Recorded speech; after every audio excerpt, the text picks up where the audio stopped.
आपण मैंने माछ आलू सोरिष बेसर तरकारी तो बहुत खाइथिबे हेले केबे एई रेसिपी रे करी खांतु आपण थाळिए जगह दी थाळिए भात खाइदेबे आपण जणा भी पड़िबोनी। प्रथमे माछ को भलो भाबरे लूण हळदी आ सोरिष तेल गोळी की किछि सोरिष तेल रे कड़ा करी भाजी की गोटे जगह को हमें काढी तापरे आलू को मध्य लंबा लंबा काटी के भाजी की काढी दबा। एबे किछि सोरिष तेल रे फुटण आ पियाज को भाजिला परे किछि सोरिष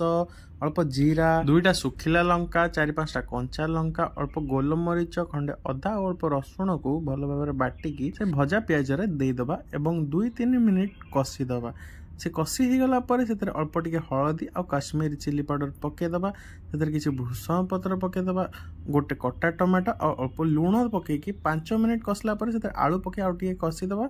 आउ से किसी पानी देदबा। झोलटी भल भाव फुटी गले से भजा माछ तक पकईकि आउ 10 मिनिट खंडे फुटेला परे से खंडे आंबुल भेदेकी रखिया पानी रे पकेदबा आ ताको भल भाव फुटे देकी से लास्ट अल्प टिके धनिया पत्र पकईकि रेडी करदबा आ माछ आलू बेसर तरकारी। वीडियो भल लगे तो लाइक करदबो आ फॉलो करियो भूलिबोनी।